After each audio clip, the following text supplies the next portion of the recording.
All right, let's see if I still remember how to do this show. Today, on The Terrible Warriors, we return to weekly updates. Oh, thank you so much for your patience. We wrap up our Meet the Maker series, our final interview in this series where we've been chatting with developers of the games we enjoy and the leaders in our community who help make the games that we enjoy so enjoyable to play. Today, our subject of interview is Mr. Grant Howitt. Grant Howitt is one of the co-owners of Rowan, Rook, and Decard, and along with the game we're talking about, the Spire, he also had a part to play in the rebooted Paranoia game that we played previously on the show. He's also creator of games like Goblin Quest, Unbound, One Last Job, and Honey Heist. I keep hearing about Honey Heist. I keep being told I gotta play Honey Heist. We didn't talk about Honey Heist. We did talk about the Spire, the next game we're going to be playing on the show, and Grant was happy enough to give us some time of his day to talk about what makes the Spire Spire, some of the ways the community has responded to it, at least one major regret he put into the game, and at the very beginning of our conversation, I just wanted to start off by asking, how did the Spire begin? So there's a little known company, this little British company you might have heard of called Games Workshop. It's a little one of those very niche. It's a scrappy indie, and they produce Warhammer 40,000. So I've played, I've certainly built models from Warhammer and Warhammer 40k since the age of about 11. So that's 22 years now, which is sobering to think. That was very much my first steps into sort of creative geekery, let's say. And when I was at university, about 11 years ago now, I ran a Dark Heresy campaign. And I really liked the tone of Dark Heresy, which is you play agents of the Inquisition, and you're tasked with defending the galaxy from heretics and witches and mutants, and you're given no resources to do it, and very little authority. So there's everyone's a bit shit at what they do. So everyone's a bit bad at their jobs. But the rules didn't quite do it for me. They didn't quite sing. And I knocked around the idea for ages and ages and ages of basically rewriting a sort of a cinematic spy game. Because Dark Heresy is at the root of it a spy game. It's quite close to the Bourne Identity, except, space wizards. And I went back and forth, and the thing I ended up eventually was it was a high elf city, and you played dark elves who were this sort of special sect of untouchables who perform missions for the high elves. And that kind of just got ricocheted around for about 3 years, and I worked on other games, I released other things, I put out Goblin Quest, which was kind of my first published book. And we'd finished Unbound, which was it's a rules-light, universal, cinematic, generic, make up the stories as you go along game, which, by the way, are very hard to market. It's hugely hard to market generic games. I cannot recommend it. But we were looking for ideas and what to do, and I had this idea for what amounts to a spy game, a fantasy spy game in this massive city, and we started developing it. And then we went through, I think, about 17 different versions of it. 17 different editions. The official edition name for the final draft was Fuck 1001. something that Chris wrote in. I should also note Chris Taylor is my co-author on all this. He is not doing super well today, so it's just me. But he is equally responsible for Spire. But I'm kind of the public face of the organisation. But we teamed up and we started working on Spire. I got Chris in to build it with me, and it was his idea to shift it from espionage into something more revolutionary, which was a much more evocative thing to have, a much more exciting driving force. And it also gave you the hope of some change, I think. And so we kept the espionage in the elements of the ministry, so you're part of the secret organization, and there's some elements of fieldcraft, there's elements of hiding your identity and operating in the shadows, but also there's a lot of bombast, there's a lot of rabble rousing, and there's a lot. It gives you a much easier way to tell stories by having you as knife edge revolutionaries. And that's where we ended up. We started writing the world. That really got out of hand.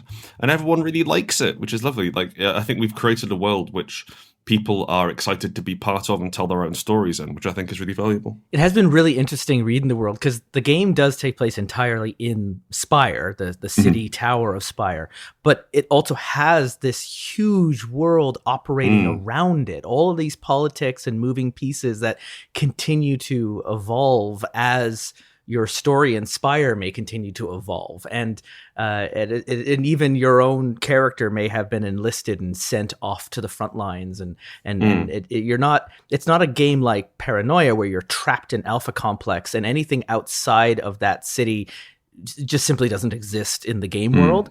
But that said, there are a lot of echoes of things like Spire and Discworld, and it's a game that the elevator pitch. Well, the elevator pitch sounds quite serious and right? Yeah, for right? sure. Like, you tell the story of you have joined this paramilitary secret society cult to overthrow your oppressors, and it's a game of revolution and fighting back and breaking down systems of oppression, and then you start reading the details near the back end of the book and the factions, and you hear about George, the character who's signed up to every single religion in Pilgrims. Like, it's got these little elements of, I want to say it in a as a absurdity, but like that dark comedy. Yes, certainly. There are these places that you can mentally escape to, I guess, to relax and give yourself some distance after you've had some real heavy gameplay. Absolutely.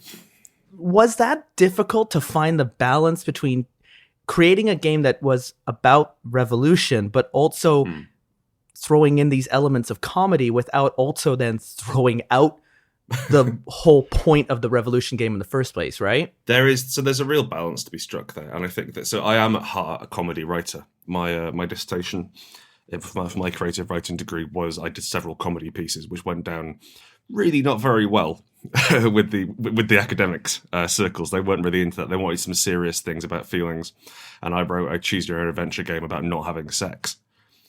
And I am a comedy writer at heart. Chris and I, we have a comedy podcast as well, although it's more sort of game design comedy as a sideline. But I think there's something irrepressible there. I don't think that I could write something which wasn't funny. I could try super hard, but everything I do, there is an element of absurdity. There's an element of strangeness, because when you're sitting around a table, it's not like reading a book or watching a film. You have to have something which is absurd. You have to have something wild to latch onto. As you were saying, to take a break from the revolutionary elements. And I think that Spire is pitched as this real serious game. It's like, this is going to kill you. You've like everything. Everyone's going to turn you in. Yeah. Everyone's going to betray you. Everything's out to kill you. You're going to die doing this. And the rules support that as well. There are we have equal mechanics for hit points as we do for being found by the secret police, as we do for getting in debt to someone because you couldn't afford your rent this month. So mechanically, it's quite grim, but in play, everyone just goes nuts with it. It gives this tremendous freedom to the player characters, because a lot of the abilities kind of just take narrative control away from the GM for a little bit. Like, no, I want to be in this scene. I snuck in. Or I know there's a party nearby here and I'm invited. And you just get, because we give the players this sort of freewheeling control, it means the GM doesn't have to plan as much in advance. They have to think very, very loosely, and we have these scene framing elements.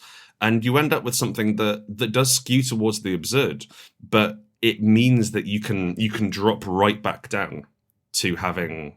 It also acts a lot as a mirror to your players. If they don't want to play an absurd game, I don't think the game would reflect that. And no. I've had an opportunity to playtest this game with our Patreon listeners or supporters in advance of us playing it on the podcast. And our second game, a 4-hour session, was in a fallout, like dealing with actually the fallout mechanically of our first game, where he had one of our players lost memory. And so between the sessions, we talked about what they had done, and we decided that they had actually, they had signed an oath, and they had joined up with the Vigilites, and they had gone off and done a bunch of murders, and they wake up the next morning, and it's kind of like Hangover, but you were John Wick during the hangover, and now everyone's talking about you like you're this Baba Yaga legend, and you have no idea what you have just like what you've done. And so they spent the whole second game hiding out in the works, making new contacts, working around, actually developing a supply network of Spire Black to Hellenite church gun runners, and forming a connection with one gutterkin, where they slowly started bringing out like a little bit of food in exchange for Spire Black, and then they would leave a little bit of food in exchange for Spire Black, and then they would stop leaving the food until the Spire Black was there, and then they would leave the food, and they were kind of training this guy very slowly, and by the time it was all done, they had developed this system, these like dead drops for Spire Black and food back and forth. And there were dice rolls, and there was this drama that went around it. But telling back the play on paper of what we did, it sounds so different from like the tabletop games I run at a local restaurant here in Toronto. We do a lot of Dungeons and Dragons. That game, if Dungeons and Dragons, if we were playing that about developing a supply network in an alleyway with a goblin, what would you roll for that? Right? How would that play? I guess a diplomacy roll, right? Yeah. Whereas finding this system with the different breakdowns of hit points, and every dice kind of handled the same way. And this was something I didn't come up with this plan for my players. I thought he was going to follow along his lost memories. They wanted to build new bridges and move forward and set up this new plan. A goblin and bring us explosive soot. And so, of course, I gave them like the advancement at the end, because like, you've changed the city. You have now created an underground supply network of ammunition to any point that the ministry needs throughout the city. That's wild. And they tried to get some non-player characters involved so that they could leave that district and have someone else kind of take over the operation for them. And the mother ended up getting arrested and sent off to a durance, and then the little scrappy 9-year-old takes over the operation, and now they've got this like small little street urchin network, like a street level bond of street urchins and gutterkin working together to scrap. It's heartwarming story. I could never have written that, and I could never have anticipated that's where it was going to go, and yet as the players kept dropping down the breadcrumbs, we just kept picking them up, and I really like the system. This is the too long didn't read. I just really like how it plays out. Chris was my first GM back in university. I only ever GM'd when I was in high school. My friends were far too cool for role playing games, and I respect them for that. And I managed to sort of strong arm them into role playing a little bit. But I got to uni. Chris was my first GM. He ran a Dungeons and Dragons 3.5 for us back in the day. And he had what seemed like quite a complex campaign with lots of moving parts, and we were having the fights with specters in the back of moving carriages, and building this magic sword which was able to destroy a kingdom. We're going through all this stuff, and I was sitting next to him. It'd be about halfway through the first year of play. I was sitting next to him, and I saw his notes, and I'm like, I'm going to look at the GM's notes. I'm going to see what's happening. And he'd written "lawyer elves?" ? Blam! Is adventure. And that was his plotting for the week.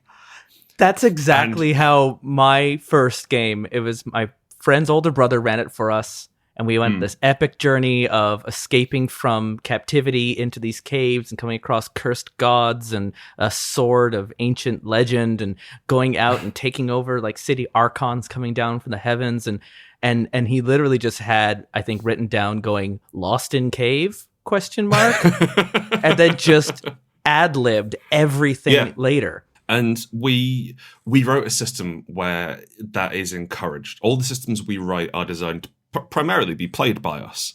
I think the one exception from that rule is Warrior Poet, which is a competitive haiku game, which I absolutely will not play now. I'm done with that. I think that part of my life is over. It's interesting that survives even in Spire as that. The Warrior Poets. Yes, that's the highest ranking that an Aelfer commander can achieve, or something like that. Like those are the generals of their army, or the Warrior Poets.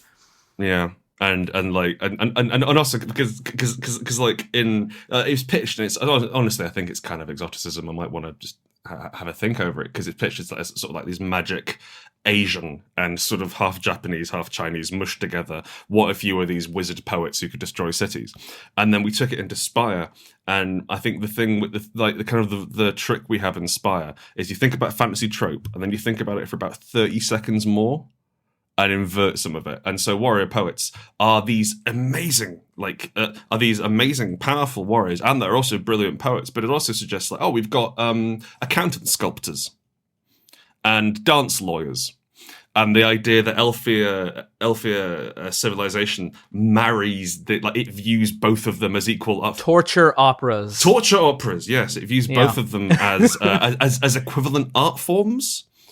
And so we got to play with that. And with all those details you put in, you also never describe a torture opera. Not really. You just name it every now and then, and it plays off like a comedic beat. But then it sits the back of my head going, what the hell is this? Right. And you got I love a book like this where the first third is rules, and the second 2/3 of the book are just describing the world and the lore and the characters and the people that inhabit that, and yet also not really defining anything. We were really careful to not have to make it a what's the word? We don't have a timeline. We don't really reference events that happened in the past very much. You might have noticed we don't have numerical year numbers. You've also got a big loophole of the fact that time itself might not even listen to the rules of the world in Spire. Oh yeah, if you go down deep enough, time doesn't matter anymore. Our first game, we haven't recorded it yet. They are both playing Vermissian sages. Oh, cool. And so I think our introduction is going to play off like the two doctors, and that sage does sound a little bit like Doctor Who, with a lot of running, a lot of geometry not playing to the rules you expect them to. A lot of knowledge is power. A lot of coats, a lot of big flowing hero coats. A lot of just kick the door and jump. And but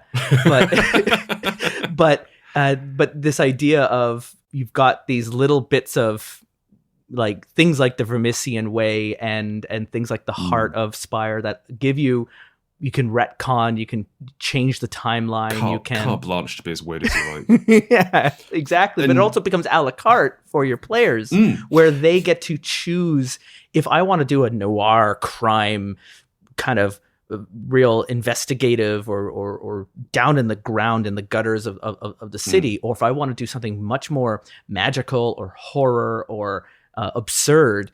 All of those little places are there to visit, even though it's at its core, it's this game of revolution. It also feels like it touches on a bunch of genres, and that was where we just put in all the things we liked, really. Well, and I could see there was like a lot of admiration for authors like Terry Pratchett, and there's a lot of feelings. Hugely, there's a lot of Discworld kind of around there. It feels like if Ankh-Morpork was Alpha Complex and Paranoia.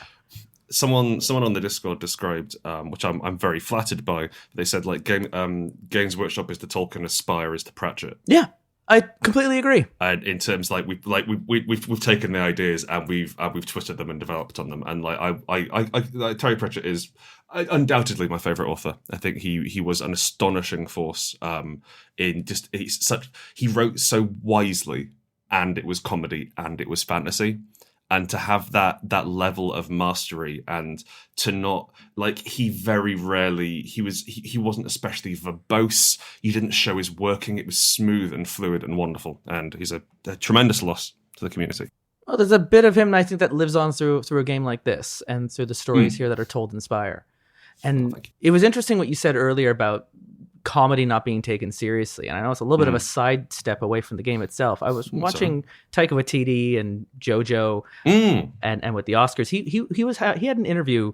I think it was with like Vanity Fair or something like that, about comedy and seriousness, and saying like comedy might be the most serious narrative form out there. Everything it makes fun of, it is serious about.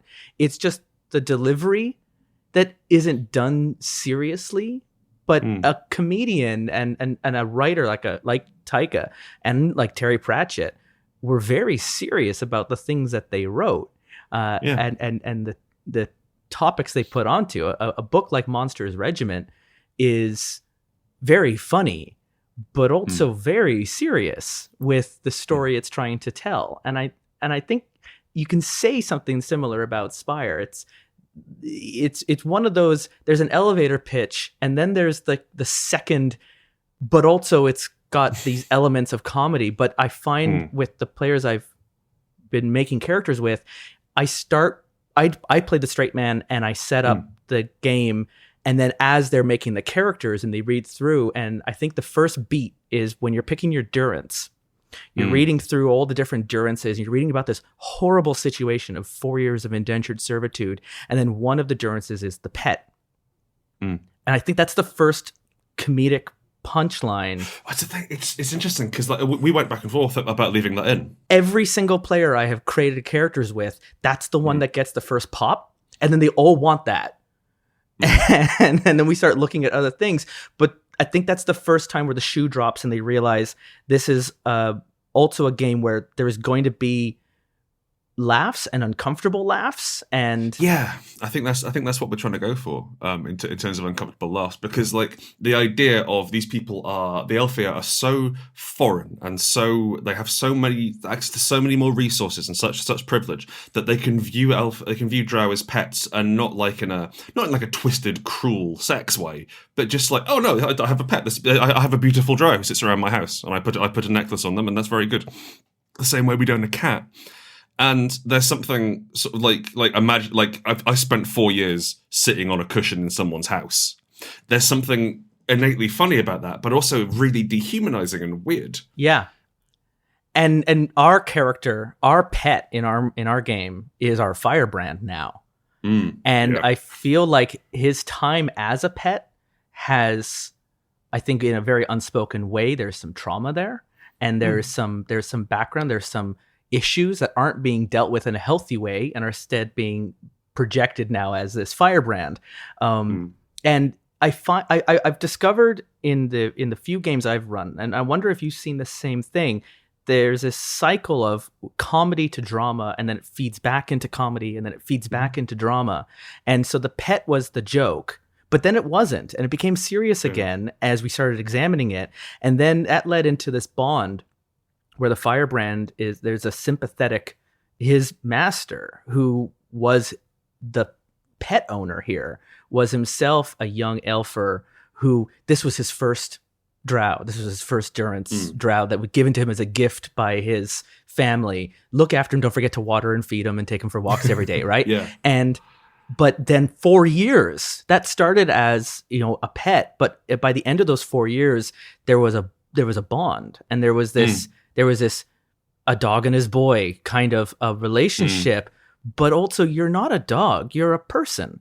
And he was sending him on fake little like missions as if he had been a spy, but he wasn't, he was a pet. And that's how he got caught. And that's how he met with the ministry and found their way in. Oh crap, we've got a way in through this. And the one character he wrote that's sympathetic to the firebrand is actually this young elfer. And so it plays off as a comedy, but then back into seriousness. And every time I spend a little bit of time examining another element that comes up in our story, I guess where I'm coming at is having spent so many years now with this game, and I've noticed you're in that Discord channel almost every day, and you're very much engaged with these conversations and with these other players and the questions that they're asking. Where Spire started and where it moved to, was there any patterns you saw with the playing community, or surprises or places that Spire went that you didn't anticipate, or were there parts that got amplified that you were looking to the left and everyone else started looking over here instead? One word: goats. This one chapter at the back of the book. One page. So little throwaway in the appendix. A friend of mine. So we had one of the Kickstarter rewards on the first book of Spire was we get yourself written up as a god, and you had the capacity to they were mainly human gods because most of my backers were human, and they had you got a set of advances for what you would for what sort of miracles you'd grant your followers. And it's like it's a huge ego boost to anyone, just stroking ego. But we charged the money for it. But it meant that we earned some more cash. We got some lovely art from it and some really cool powers. One of my friends said, "Oh, I would love to be the god of goats, but I don't have the cash to do it." And so, like, I was just sort of passing the time. I was blah, blah, blah, and like knocked out some rules to send over to them, and then realized that actually goats are quite funny, and I really like goats, and I really like the way. I really like how clever they are and how cheeky and how resourceful and how I love the shape of their pupils. And so I was like, tell you what, I'm gonna write up a theoretical. I'm gonna write up a Goats of Spire thing because I think I want there to be a shit ton of goats here. And then I showed it to Chris, and he's like, "It's very funny. Don't put it in the book." No, come on, man, come on. How about we just put it in the works section? So we put it in the works, and then you sort of like, no. Oh, what about the garden disc? No, you can have it as an appendix, and we're putting rumored before Goats of Spire. Big asterisk right next to it. Yeah. Now, I'm quite happy with it, and I think that it did a great deal to promote our game because it was quite shareable. It was easy to talk about and say, "Oh, by the way, it has these cool goats," and you could send that over, and that was immediately sort of interesting. Oh, what? Where are all these weird goats coming from? You know. But unfortunately, they rather detracted from the central theme of revolution and loss. Despite the fact there were no rules for goats, and so we made a decision as a group to completely excise goats from anything we write now. So Chris was right. Chris was right. Yeah. I think like Chris is broadly right, and it is rare I fight for something this much. I trust him implicitly. Like we have a great deal of respect and love for one another, and we know that we have each other's best interests at heart. It's the best and the best writing partnership I've ever had. It's great, but I fought for it because I thought this is cool and funny, and I want it to be in the game. And yeah, he was right. I mean, there's other stuff he cut out, which I'm really glad didn't make it through in retrospect now. But yeah, the goats, the community got onto the goats. We maybe fed into that a little bit as well. And what's the other one? Someone wrote a class 3 Gutterkin in a trench coat. Which rather goes against the grain of insidious revolution in the fantasy city. Yeah. Yes, it does. It all of a sudden now it's turning into a Roger Rabbit story instead. Someone who's approaching Spire for the very first time. If they are, they're probably going to end up be the one running it. What would be what's your words of advice for them as this person who has been involved in its creation, but also its playtesting and its development over so many years? What would you point them towards or advise them, or any pitfalls that you've learned over the time for that prospective GM who's about to enter Spire for the first time? 2 main things. 1, don't worry about canon. We get, I'm going to say about maybe once a month, someone rocks up on the Spire Discord and they'll ask a question about canon, and I haven't a fucking clue. They'll be like, how actually tall is Spire? It's like, I don't know. It's very big. Someone asked the other day about transportation. Yeah, I don't know. Lifts, ladders, stairs, birds. Yeah, we've got flocks of birds, and we started introducing the Guild of Laddermen, who are responsible for getting up and down Spire, and they'll often break lifts because they view them as the devil. The secret society of the stairwells. Yeah, that sort of thing. And because I think one of the things I find really funny is the idea of bureaucracy and the idea of secret societies and mashing those together. Because secret societies seem really cool and also eyes wide shut, but generally they're just some blokes above a pub shaking hands funny. But they're all nerds. They're all just librarians. Every one of them. Everyone's bad at their job. No one understands what's going on. Everyone's got too much to do and not enough time. That is the plot of every game I run. Everyone's just making it up as they go along and hoping no one finds out. Anyway, don't worry about canon. You need to you can change whatever you want about the world, aside from, I guess, the fact that the High Elves are in charge and you all play Drow, you know? You can tweak the individual feel things and make it clear to your players that they're entitled to that as well. Like they are supposed to be establishing canon. They're supposed to be taking things. One of the abilities for the Knight is Knight Admiral, and so you get a fairly sizable reputation soak. So you're much harder to embarrass, and you do better in general society. But also you get a boat. And the boat doesn't really have any in-game stats whatsoever. But when you buy that, you're saying, hello GM, I would like boats to be a thing in the game. It's a bit like the Carrion Priest has the ability to talk to ghosts, but only if they buy it. And so quite a lot of and the now game... we're having to work out how boats work in a mile-high tower. Precisely, right? Yeah. There's locks of some kind. Boat lifts. Waterways that go through big hydraulic pipes. A waterfall in reverse, like a water jump. Who knows? Yep. Just a big catapult. Just an old-fashioned slingshot. Just up.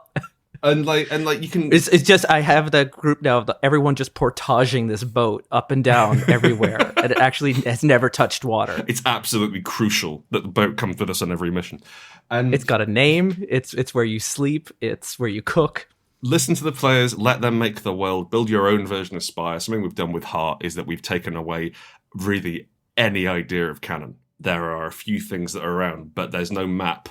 In as much as you get a blank map and you fill out yourself when you make the game, and we've got that explained in fiction and in mechanics as well. Because every game you run is like the book isn't the game, the play is the game, and so and the game is about changing the city precisely, as well. yes. It is about making your own canon. That's my favorite mechanic entering in is telling my players the only way you level up or advance is changing your city and changing your community, or which changing makes for exciting games on both the smallest level with turning one NPC to your cause up to completely overthrowing the status quo and all of the systems that are there and everything in between. And so by playing the game, you have to create your own canon. Or you never advance. You have to create your own canon, but also you are encouraged to do so, like right from the start, rather than because we don't want the game to start canon and change from there, as it were, because it's supposed to be this malleable thing. The other thing I would suggest is rather than trying to plot out what your players are going to do, because you can't you can take a guess at it, but the Spire moves quite quickly. It's quite swingy and it's deliberate. It really does. Part. It's quite dramatic in that way, and like the stakes in D&D, if you get hit, you lose a few hit points. But we have like, oh cool, your leg's broken, and it's much more visceral. It's much more concrete. The fallout of taking damage. So you can't really predict what's going to happen. You can't really plan for that. So instead, come up with 2 organizations who are against the players, and then 3 places it would be cool to visit. And that's about it, really. And like the players will smush their way there. You included near the back of the book in the section on the ministry the rites of the initiation. Yeah. And I thought this was really interesting for me. And I turned it into a Google form, and after characters had been created and everyone went home, I went, just fill this out. It's sort of like a little creative writing exercise, a little backstory to your character. There's no way to answer this wrong, but it also helped indicate to me kind of what they're interested in. Oh, wow, you really want to explore religion in Spire. Great. These are good indicators to me. And finding that you're right, you can't write the adventure. All you can do is find a couple of hooks to start and see if they even bite it, or if they want to go run off and befriend a gutterkin in an alleyway and create a Spire Black network instead. Yeah, I'm excited. I did see you tweet out yesterday about GM language and describing and just talk like a normal person. Oh yeah, went moderately viral with that one. Yeah. There's so I had a tweet which went out yesterday, which was you shouldn't be prithee sires and welcome to the most beneficent. You don't need to talk in a big fancy voice, and a lot of people have gotten quite upset that I'm going to come around and steal their thesauruses. The immersion. It's like, all right, mate, sure. Like I think I was taking out of context, and like that's from a bit, and like at the top it's like if you've never run a game before, here are some ways to be a games master. And in fact, two points before that, it's like, hey, use all of your player senses to describe the world. Change your stance when you voice an NPC. Really basic stuff on how to be an evocative games master. And then we've got the bit there because I thought that when I was playing role-playing games, it had to be like, the mellifluous sound of beneficent liars creeps through the undulating passages. I thought you had to do that, and you don't. Yeah, so people got a bit cheesed off about that. Grant, thank you so much for your time. I understand Spire has had, since you've got Strata and now Heart. That's Heart was kickstarted in the fall. Is it still in development, or is it all out now? It is currently in layout at present. Oh, there we are. So it's all been edited by our excellent editor Helen Gould, and it is currently being laid out by Jay Isles, who did Lancer, and she wrote Voidheart Symphony and Symphony of Blood. Sounds cool. Anyway.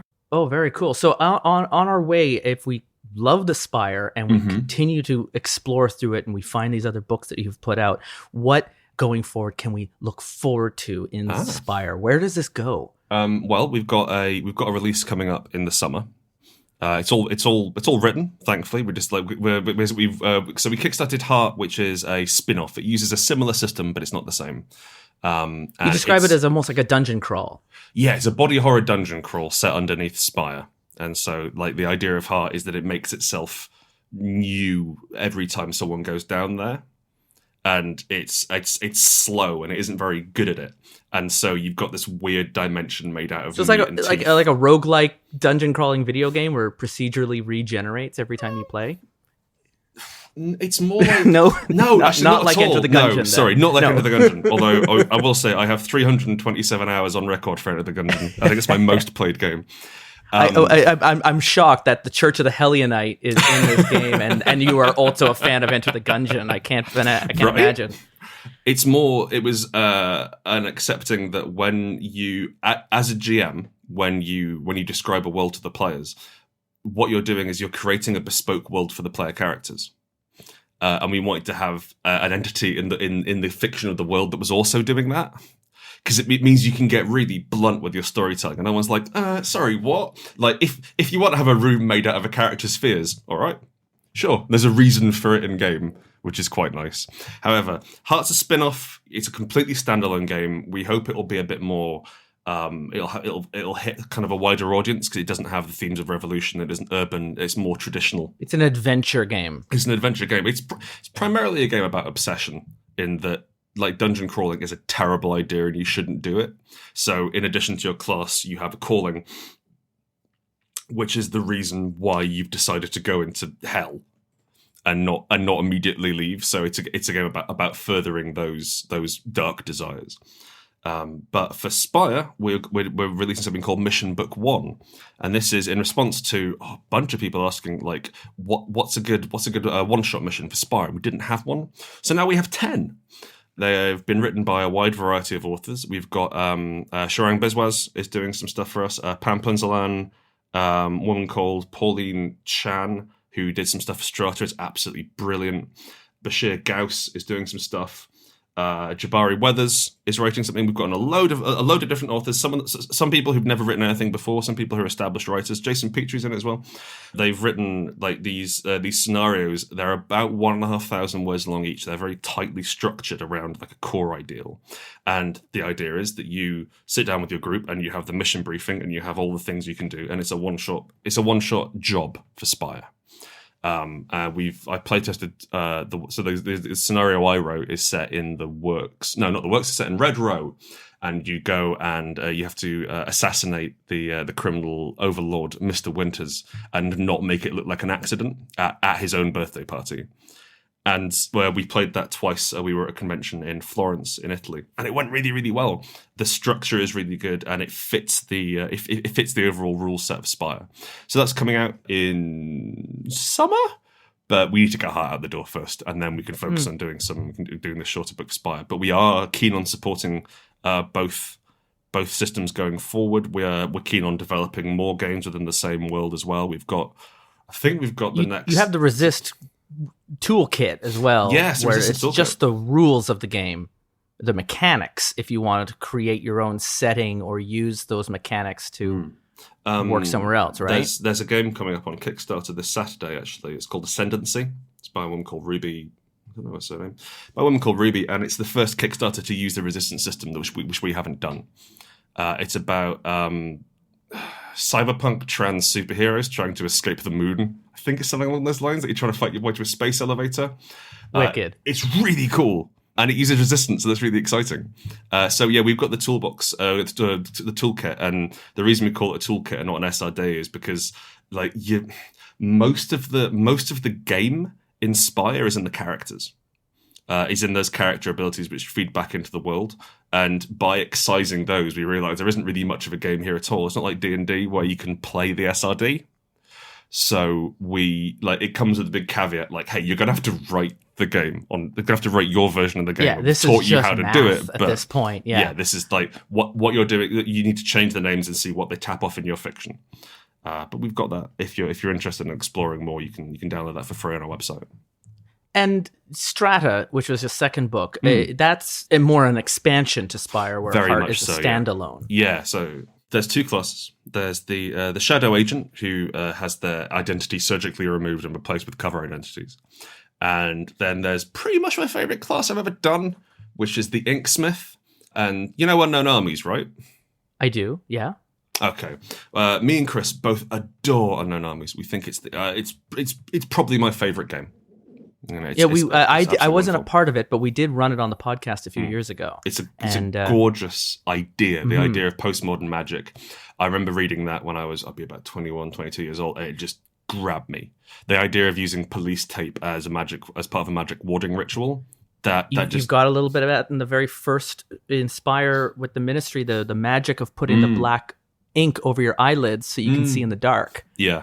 Everyone I've mentioned that to is like, oh, that's such a cool application of magic in a fantasy setting. And so the Inksmith takes the ideas of social magic, of magic which is talking about what the zeitgeist is doing, and so they're about their pulp fiction, their pulp literature. So it's kind of like 1920s, 1930s America, like hard-boiled PIs and like very stark shadows and femme fatales, and they are wizards who use the rules of pulp fiction.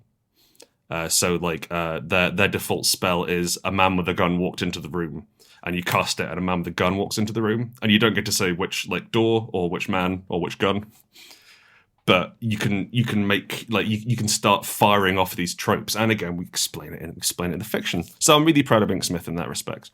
The other ones are we've got some expanded stuff for high society and low society. So for Amaranth, probably my favorite place in Spire because I like writing about high elves. I think they're weird. I think they're like, I love getting right into the weird. It's an entire society of Hannibal Lecters. Yeah, or like broadly. Or just this like or not quite as personable. or just like these sociopaths or these characters that just lack this empathy and an entire culture that is now built around this like weird alien non-emotion emotion. It's Terry Pratchett's Fae, honestly. Yeah. We just lifted them wholesale. And then we've got 10 scenarios in that as well. That's 7,000 words, so they're more like campaign length. By again different authors. So Chris and I have one where you have to ally it's probably a sensible idea to ally with the Elfir to destroy a drow threat. We've got one where you have to run by Azalavia Nelson, where you are tasked with running a artisanal bakery to overthrow Spire. You've got one which is quite close to what's the name of that? It's not upstairs, downstairs. Downton Abbey. In as much as you play the staff and you have to assassinate the lady of the house. Oh my goodness, that's kind of playing like our masked character has a bit of that feel. Oh yeah. It's a masked campaign broadly. So you're playing all of the characters that masked has a bond with. Mm-hmm. That when the masked characters created, they're asked to, one of their bonds is like street level, and it's all the servants of the house that they used to work in. And this campaign is you're playing all those servants. Yeah, and it's set within this single house, and it's all very oppressive. There's loads of cool things in there. We've got I'd recommend you take a look. If you go on the website, there's lots of everything's listed on there. But it's it's really good. And I think the thing which is really excited and inspired us is the fact that we have a community around this now, and like we've done what we can to build it. But there's been a tremendous level of support and enthusiasm of people being like, yeah, okay, this is Spire. I'm writing this thing about Spire. I'm telling stories about Spire. We've had Spire fan art. I have to tell you, having done the research for the game and the prep in advance, when I'm setting things up, I'll check out Reddit channels, I'll go to Discord channels, and I'll see what's available. And, honestly, for some indie games, it can be difficult to find resources that people have made and like cheat sheets or player reference guides or little Excel sheets. And yet it's all there in Spire. I found someone's made this great Excel sheet just to track the stress in the game. There's an app does all the math. to track the stress. It's so great. And there's all these conversations and debates over the rules and the interpretation. I think because the game is so open-ended, it leads into that kind of academic discussion of the game that people really enjoy. No one's wrong. It's just a matter of opinion, and it's such an interesting discourse. It helps when the authors show up and they're like, "No, we had no authorial intent. Do what you want." It's most of the comments I've seen you in your Discord channel is just like, I didn't know. I don't know. Sure. We talked a little bit about it there, but we just and like we're keen to destabilize the idea that like, oh, there is this Spire in my head which is the true one and everyone else is getting watered down. Fuck that. No, like Chris and I have different Spires. It's such a meta commentary on the game of also breaking against the authority of the game itself.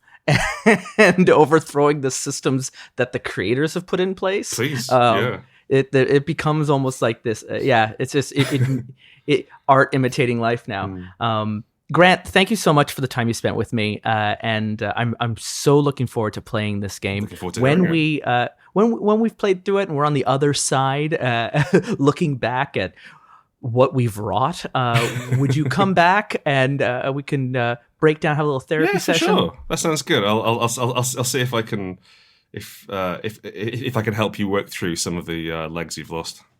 Yeah, it'll be wonderful. Or some of the legs I gained, depending depending on your advances. Yeah, exactly. Thank you so much, Grant. Where can we find you if we wanted to follow up and learn more about what you and what RRD is doing? You've got you got other games out there as well. And check out Grant's one-page RPGs. One new game a month. For RPGs, we've got one coming. Next one's coming out on Monday the 17th. Monday the 17th is System Shutdown, a game where you play cyberpunk badasses who ran out of money and now their arms don't work. I love that cyberpunk is the thing right now again. It's such a... Look, man, I absolutely adore Neuromancer. I think it's a gorgeous book, and I'm happy to just sort of play around in the space. If people are interested in finding more about me, you can go to GS Howitt, GSHOWYTT on Twitter, or honestly anywhere. That's generally my username in most places. You can go to... You are astonishingly easy to find online. I've made it... That's quite a deliberate decision. I've not like, it's the thing. Chris can't track him down for love nor money. He's not even the most famous game designer named Chris Taylor.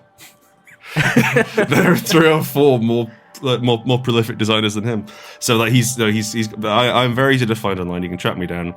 And if you want to download any of our games or learn more about what we're doing, you can go to Rowan, Rook and Decard.com or rrdgames.com and find us there and get some stuff. Buy some things, give you some money. Grant, thank you so much. Have a really wonderful day. I will do. Thank you very much. Bye.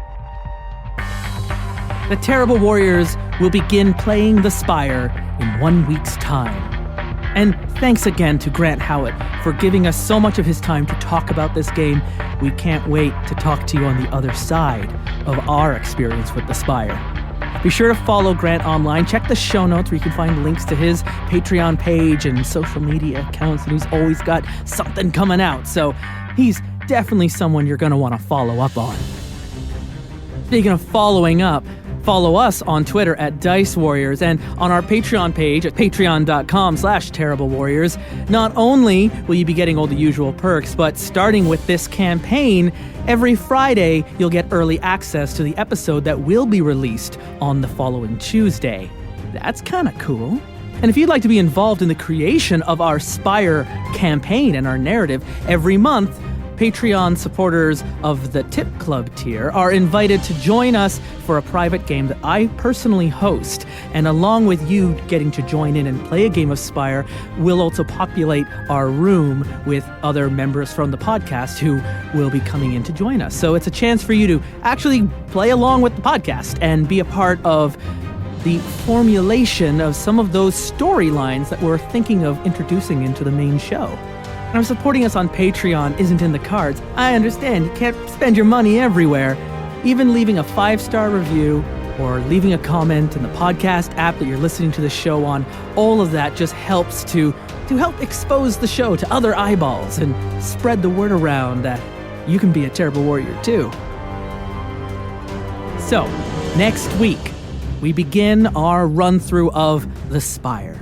Things are going to be a little bit different than you're used to here on Terrible Warriors. Rather than a new game every month, we're going to take our time with Spire. We're still going to do one-shot stories with players leaving and new groups coming to the table. The difference this time around is they will continue to play in the Spire. See, it's handy. They're all members of the Resistance, so there are going to be different cells all scattered around the Tower City of the Drow. So each week, we'll settle in with different players and check in on what they're up to, their investigations, their challenges, their adventures. And on our first episode, you'll get to meet our priestly Lejean, Dega, who's partnered up with the curious and hyperactive Vermissian sage, Nerus. And together, they're going to have to decide how far are they willing to go to help those in need. Solutions are never simple in the Spire. And sometimes, even the simple beginnings can lead to complicated outcomes. We'll see you in 1 week's time for the beginning of our Spire campaign, right here on the Terrible Warriors.